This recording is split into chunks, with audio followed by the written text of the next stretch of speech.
Samuels.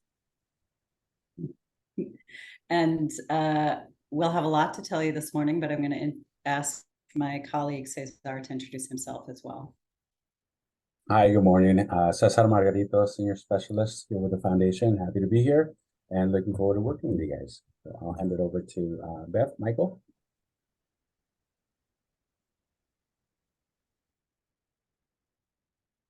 Okay. Michael, I wasn't sure if you were going to do this agenda or you'd like me to do it. I'm fine either way. Go ahead. Okay, great. So we've done our welcome and introductions. Today we're going to go through the grant program itself, and then very specific details around the project timeline, application resources, exactly how to apply, and any questions you have. So we'll move through this relatively quickly so that we have a lot of time at the end for questions. So the purpose of this grant program is to support regional K-16 education collaboratives that create streamlined pathways from high school through post-secondary education and into the workforce. The collaborative required qualifications, this is an important feature, include at least one K-12 school district, at least one University of California campus, at least one California State University campus, and at least one California Community College district. The collaboratives need to establish a steering committee with at least 25% local employers, and they must commit to participating in the California Cradle to Career Data System, which means that your K-12 districts that receive funding will need to be engaged with CCGI. So the California College Guidance Initiative. So part of the program requirements are that each of the collaboratives need to implement at least 4 of the following 7 recommendations from the Recovery with Equity report out of the governor's office. So I'm just going to read these, although you can read them as well. Improve faculty, staff, and administrator diversity, cultivate inclusive, engaging, and equity-oriented learning environments, retain students through inclusive supports, provide high-tech, high-touch advising, support college preparation and early credit, subsidize internet access for eligible students, and improve college affordability. Any 4 of those 7 are what you need to commit to. Additionally, you need to be able to create accelerated degree and/or credential programs that incorporate work-based learning in at least 2 of the following sectors based on your region's needs. You can choose among healthcare, education, business management, or engineering or computing. Only 2 of the 4 are required. So this is a description of what we mean when we say that you need to implement a K-16 pathway. So you'll note that on the slide, there is a link to the program resources and the K-16 website. I imagine we can probably put that in the chat, make sure you guys have this. So I'm going to describe this visual for you, but feel free to ask questions later in the presentation. What this says is that the K-16 regional pathway that you create in your region has to have these elements. And remember that you need to complete 2 during the course of the program. So it must have a K-12 component, which has at least one industry-connected course and at least one work-based learning opportunity available to all students in the pathway. And then your pathway needs to go to both community college and CSU or UC. And in those places also include an industry-connected course, at least one, and at least one work-based learning opportunity. So that needs to happen while they're at the community college and at the CSU or UC. And all of those need to lead to high-wage, high-demand jobs in your region. we'll be open to some questions around that if you want to ask a bit later. So additional grantee responsibilities, these are important to note. You will need to regularly track and report on your progress as a part of your grant agreement. You will need to participate in all evaluation activities, including data reporting and the case studies that are being developed. And you need to participate in site visits from the program administrator and technical assistance activities. That's OPSC and Foundation for California Community Colleges.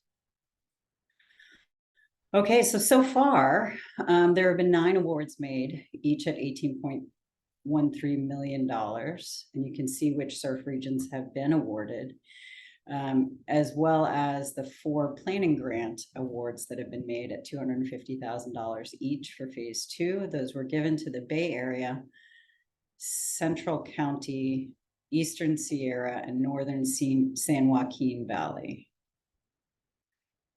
I think that's supposed to say Central Coast. And so those are the regions that are available for funding for the phase 2 implementation. So the regions that should be applying are the Bay Area, Central Coast, Eastern Sierra, and Northern San Joaquin Valley. And now I'm going to hand it over to my colleague Cesar to walk through the project timeline. Hi, thank you, Beth. Again, good morning, everybody. So the grant line timeline is pretty straightforward. The application launched on September 1st. All of you guys got that notification. It'll be open and close on October 3rd. And then we anticipate having announcements by early November. The closer we get to the dates, we'll kind of keep you guys posted. Some of the things to keep in mind in terms of milestones over the course of the next year for now are collaboratives have to complete the MOU process with CCGI by April 30th of next year. So kind of keep that in mind. If you guys haven't already started engaging with CCGI, we highly encourage you guys to do so. The sooner the better. Also by June 30th of 2024, implement 2 of the target recovery with equity recommendations, so RWEs for short. Also fully establish 1 occupational pathway, and then demonstrate progress on the other recommendations and pathways as well. But by June 30th of 2026, fully implement all 4 RWEs and fully implement both occupational pathways. The next screen.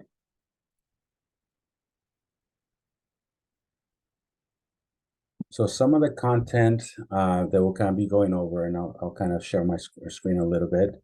And all these resources are on the website, and the links have been posted in the chat as well. But on the website, you'll find the application guidelines, the application template, which is a Word template you can download. You can type up your information there and then copy and paste over to the application. A budget spreadsheet template with instructions as well, same as the work plan template that we'll be using.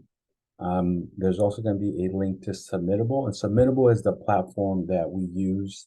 For those of you that applied for a planning grant last year, you'll be familiar with it as well, but that's our online platform for the applications. After this webinar, and once it's ready, we'll also be posting the recording and the link to this deck. And now I'll actually kind of navigate over to the website to show you guys where you can find those items.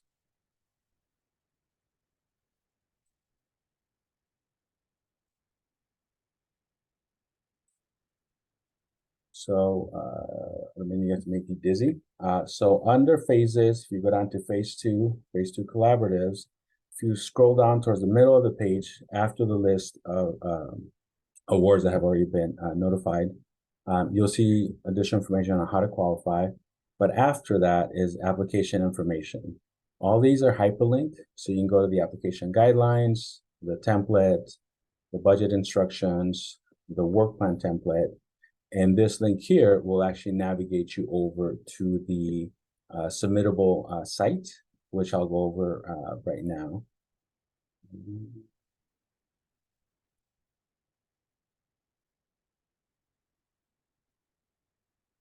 So hopefully you can see my page okay. So this is kind of a landing page. If you don't already have an account, what you'll be asked to do is to implement your address or your institution's address, a zip code, all those different things. Save and continue. So that'll take you to the actual application for submittable. And the application has 4 sections, and I'll kind of try to navigate without making you guys dizzy. But one of the things I definitely want you guys, 2 things I want to point out is the questions or entries that have an asterisk. Those are required. So please pay attention to those. And then in the boxes where you have space to type the narrative, there'll be a hyperlink button. For those of you who want to include hyperlinks, this is the way to kind of activate them. So you'll write out your text and then select it, hit this button, and then the URL box will pop up. So please be mindful of that button.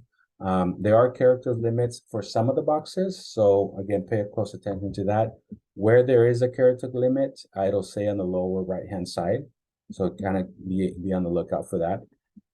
So the first the first section in the application is kind of the cover page. That's kind of the general information for your program. So we'll enter your title, a brief summary of your project, the award, which is up to 18.1 million. And then the surf regions, and again, only the 4 surf regions that are listed are the ones that are eligible to apply for this phase of the awarding. The occupational pathways that you're selecting, the RWEs that you're selecting. Now the lead application organization, and again, that could be any of the 4, which could be a K-12 district, a community college, a CSU, or a UC. Your lead applicant EIN, the address, and then all the legal stuff, which is very important. So whoever's authorized to sign on behalf of your institution, so that's a legal signatory. Over in section 2 is the application contact information. So that could be the lead signatory or not, but it's whoever in your collaborative is going to be the go-to person for OPSC or for us that we would have official communications with. So that person would be the primary contact. And then after that are the rest of your collaborative partners. So in this section, section 3, is the required 4 partners. That's who you're listing. I know some of the questions that we've had is if you're partnering with other, for example, you have employees or other districts or some nonprofits that are part of your collaborative, those would go in the partnership section. Here it's just for those required partners. So it would be the K-12, community college,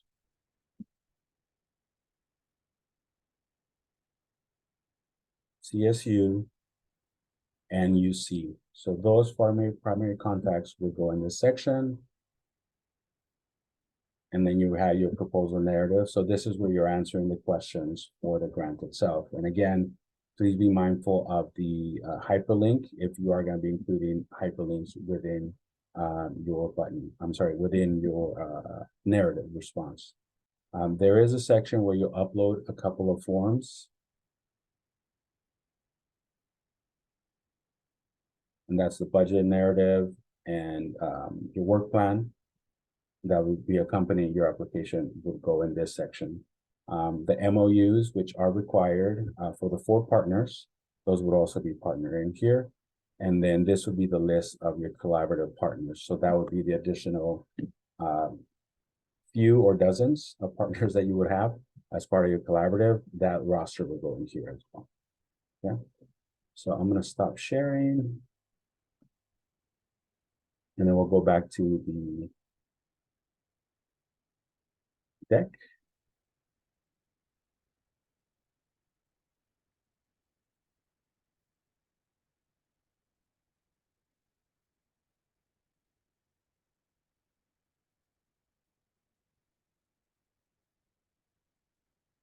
Thank you.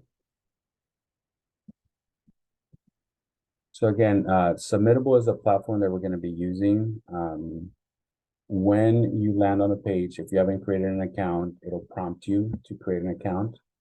There is only one authorized user for your collaborative, so whoever's going to be submitting the application, that should be the individual that signs up for the account. But as noted on there, you can have multiple collaborators, but only one individual will be the person that kind of owns the account on behalf of your collaborative. You can save your work as you're going through. It automatically saves, but it's always good practice to kind of save as you're kind of finishing up or as you're working on it from section to section. And you could always come back to it. When everything's done, then you're going to be ready to apply when you hit submit. So having it in there will only leave it in draft form until you hit submit. So that's something to kind of keep in mind as well. Next slide. And these are the 4 sections that I kind of went over. The cover page, contact information, required partners, and the narrative, which are the set of questions that you'll be answering. The required attachments are the budget spreadsheets, the work plan, and the list of collaborative partners. So I know there's a lot of information, but we are here to be a resource and kind of guide you through the process. I'm not sure if there's questions that haven't come in, that haven't been answered that have come in, but we can certainly open up to questions at this point. And with that, I'll turn it over to Beth and the rest of my colleagues.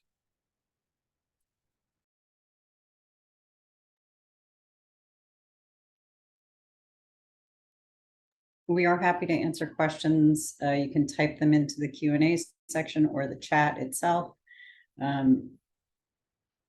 If you don't want to ask them here, there are resources on the website, FAQs that we generated from the first round of funding that may answer your questions pretty directly.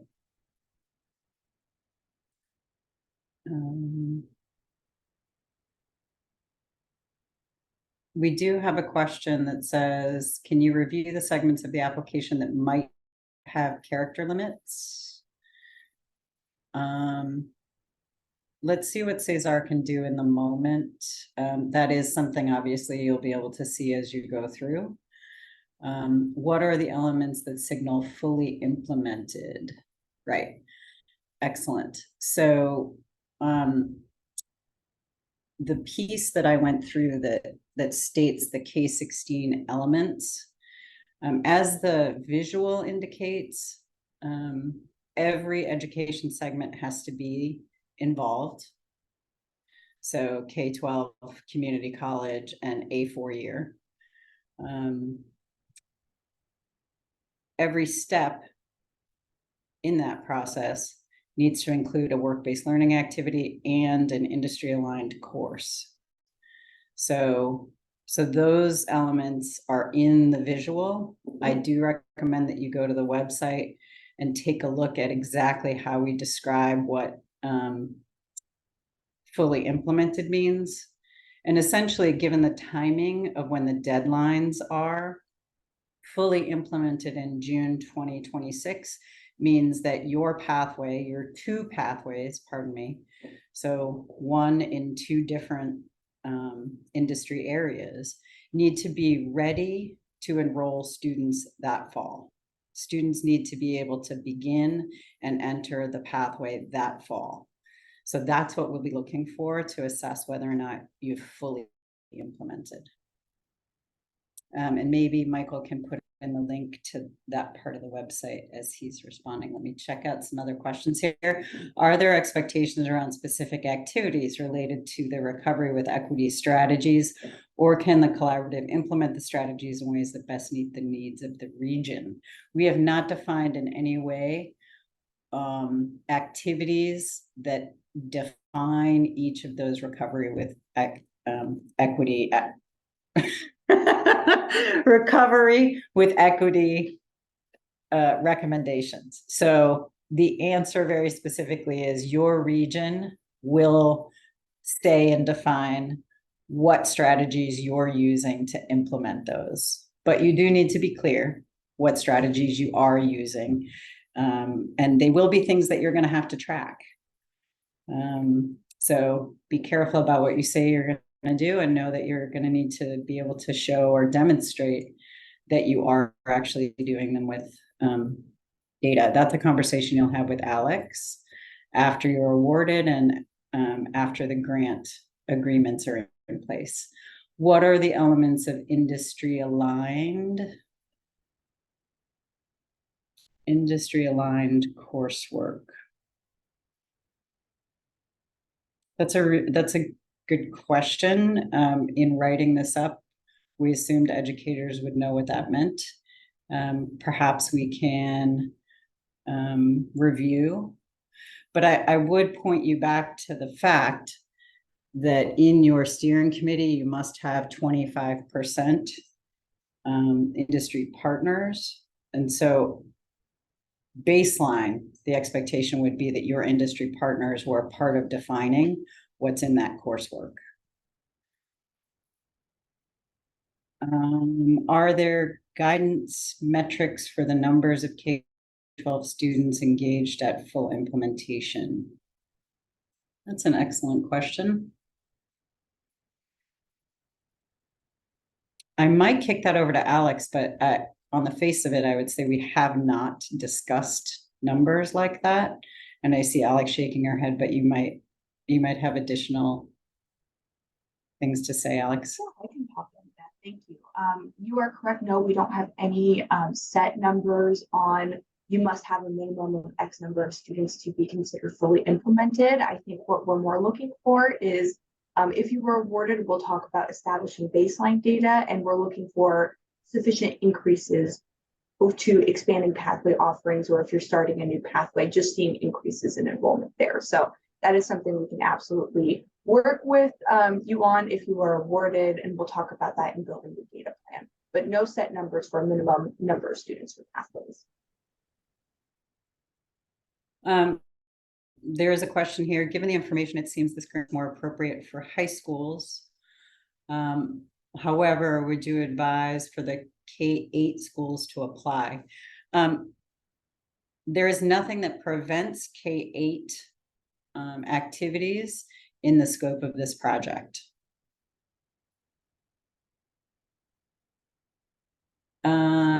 Can you provide more information about the expectations related to required MOUs?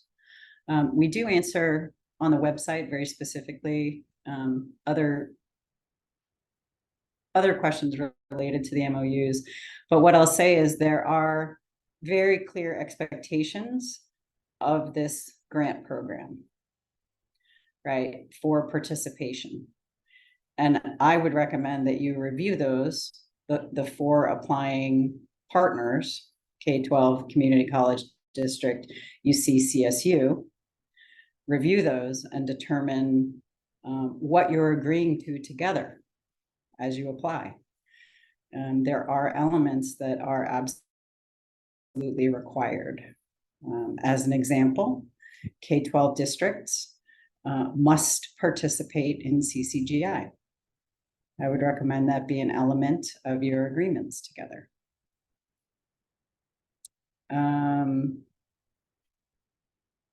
The project summary is the only section with a character limit. Oh, good. So we're Cesar is putting an answer to the question earlier about character limits. So the person who asked that may wish to check out the chat. I'm gonna look. I think I might have missed a couple of questions in the chat as I was looking at the Q&A section.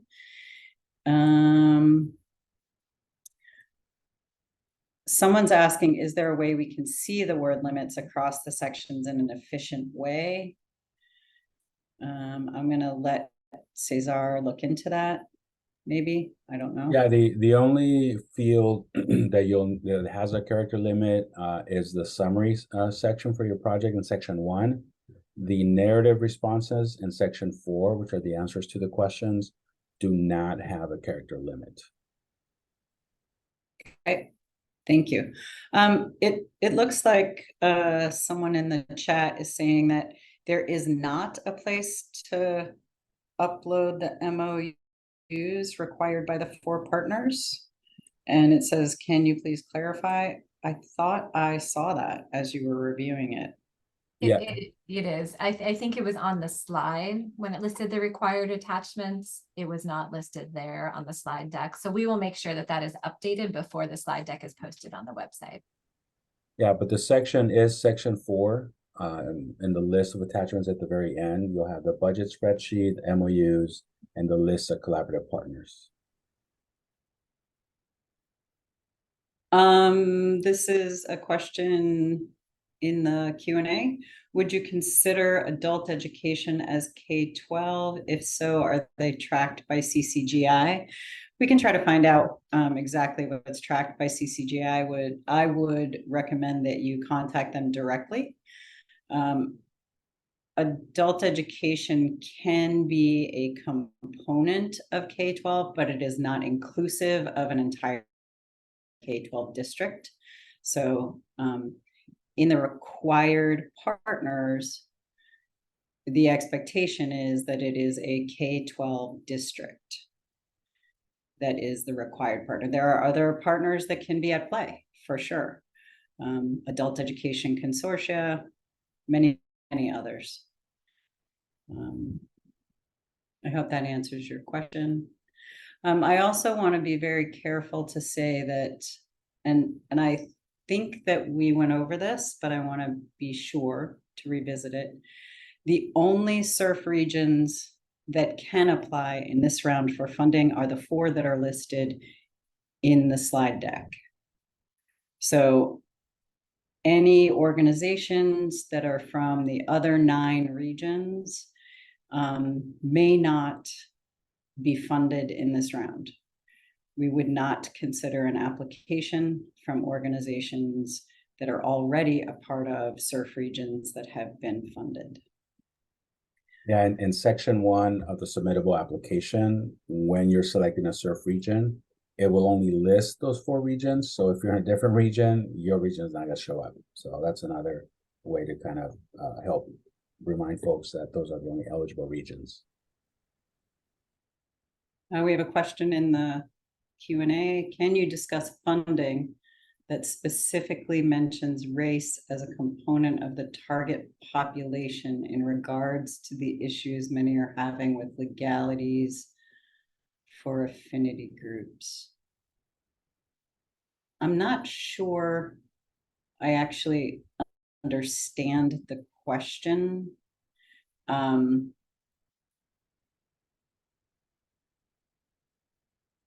I guess I would say if this is related to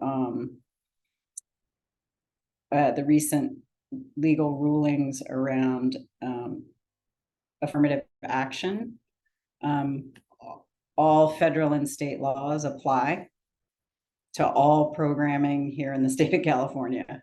So and beyond that, I don't think we're prepared to comment, but our team can certainly have a conversation with OPSC and explore.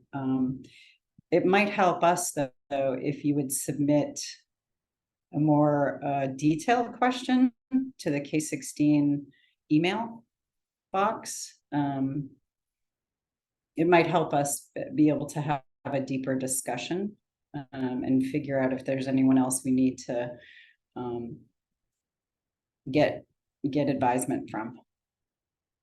And the K-16 box is listed in the chat now. Okay. I don't see any additional questions. Did we miss any questions? Okay, let's see. Is there a possibility discussion for a no-cost extension if there's still funding left at the end of the 3-year performance period? I'm going to let OPSC take that. Yeah, it'll be in your grant agreement. You still have to hit your targets, but for remaining funds, we ask for a narrative as part of your grant agreement of how the remaining funds will be spent, and we'll continue to track that.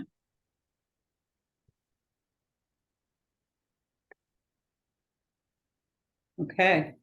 Again, an anonymous attendee is commenting that they think the question on legality gets to Proposition 209, the specific reference to serving particular groups run afoul of the law. Again, I would reiterate that we'll start up and answer that after discussion, but I see folks kind of shaking their heads that probably not. But I don't want to commit to that without some discussion. Yeah, I would say submit the questions as they tie to 209 and affirmative action to the email box. We can run it by our legal counsel. If you have a more specific details of the question or the language you're thinking of using, we can also pose that question to our legal counsel to see if there's concerns. Thank you, Michael. Mhm. Any additional questions? I'll reiterate before we, oh, got another question. Good. RE target industries. Is it beneficial to link these project aspects to the governor's executive order, which is focused on tech, educator pipelines, and healthcare? This program predates the most recent education or executive order. There's no benefit given in the assessment of your proposal to aligning with the governor's executive order. That's not a part of our assessment at all.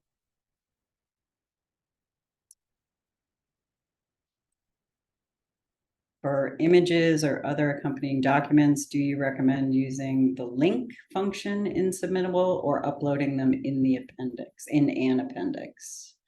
I'm going to let Cesar take that. We learned some things during phase 1 about that. Yeah, the hyperlinks will be better. In terms of additional attachments, the only attachments that you'll be able to submit are the ones indicated in Submittable platform. I hope that makes sense. So folks in the past have linked us to an external, like a Google Drive or some kind of folder for attachments. If it's more than one, that are not part of the required attachments.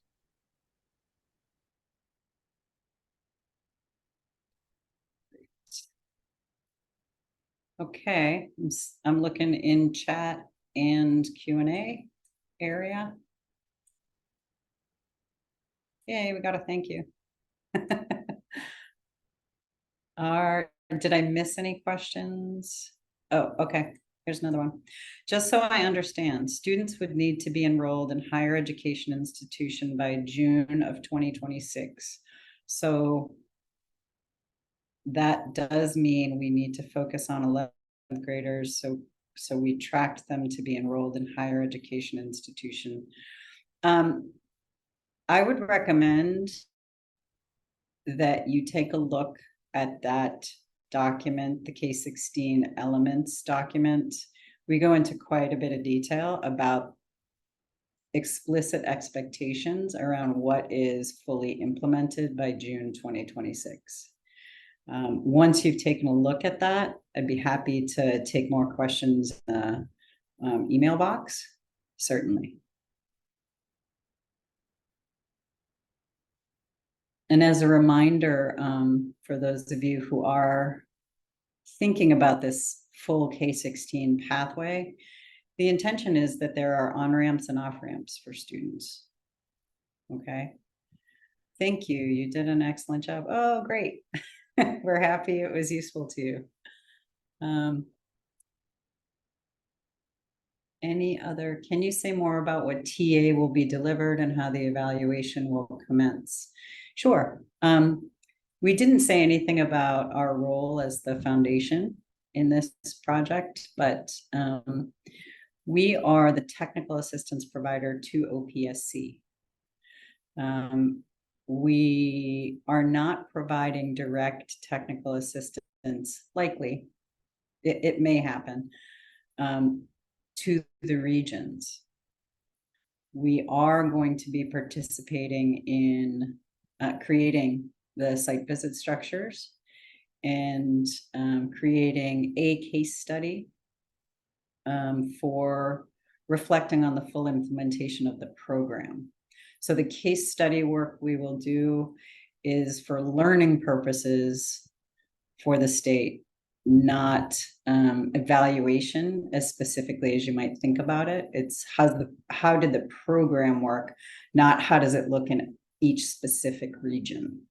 Okay, so your compliance and monitoring, the data collection goes directly to OPSC. And we review that as a part of our case study, but we won't necessarily be highlighting any region specific data. I hope that makes sense. So our role is to support OPSC in their administration of the project. And we do not provide direct assistance to individual regions. There may end up being some statewide support. We're still evaluating that in partnership with OPSC. Another question, you mentioned the need to focus on full alignment between K-12, CCs, and CSU or UC. What about pathways in certain health occupations that don't require a transfer to UCs and CSUs? As such, the CTE programs in health that do not require a bachelor's degree. Some actually pay a livable wage, such as, well, what I would say is if you refer back to that document, what you're describing would be an element of a K-16 pathway, but not a complete K-16 pathway.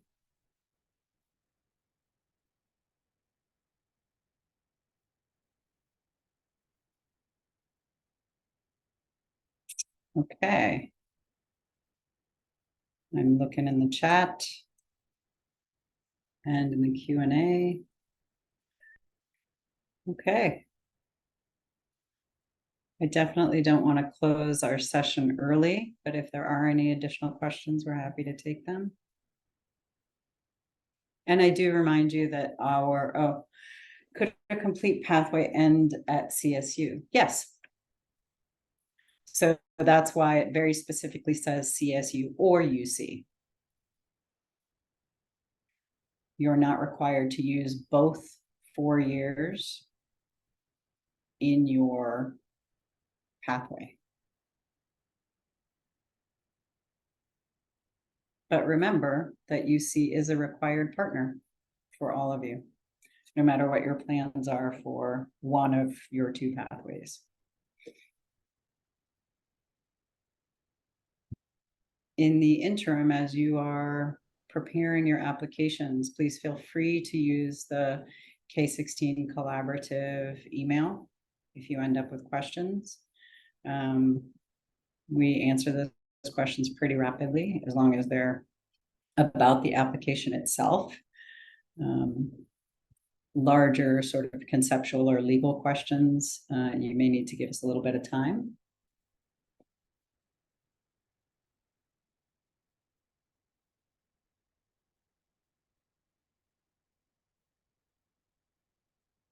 Okay. I'm scanning chat one last time in the Q&A area.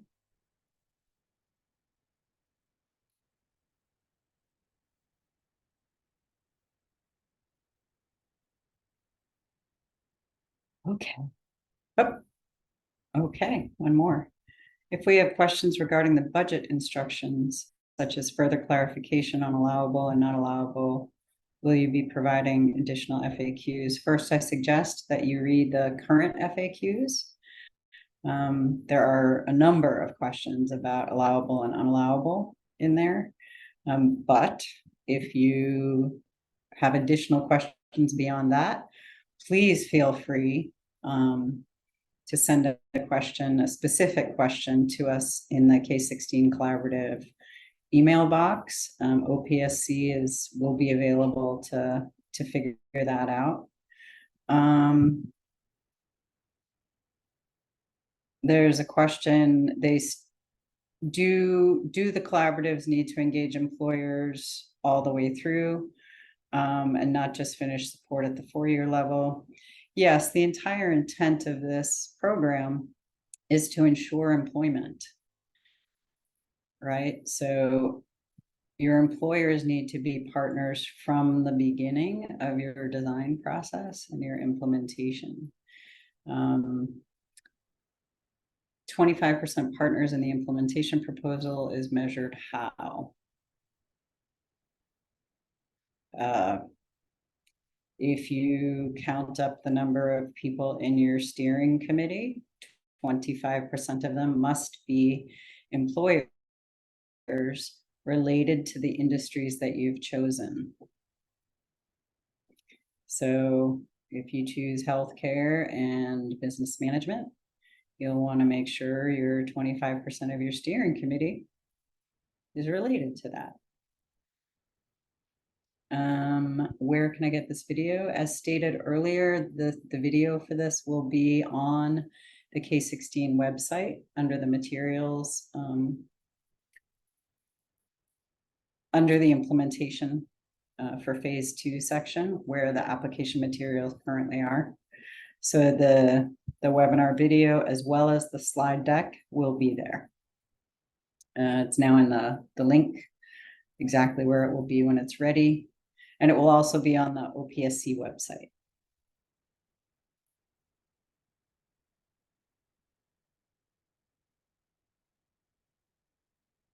Okay, well,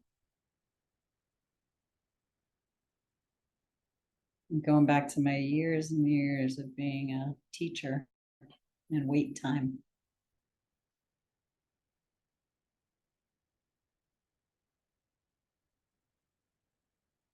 Michael's put the link to the OPSC website in the chat for those of you who want to review any other additional materials about the program beyond the K-16 collaborative website.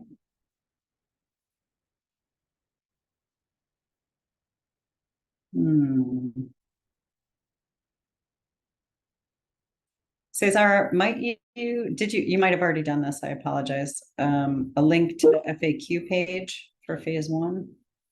You probably already Post it put right now. Okay. I do highly recommend reading the FAQs before you complete your application process.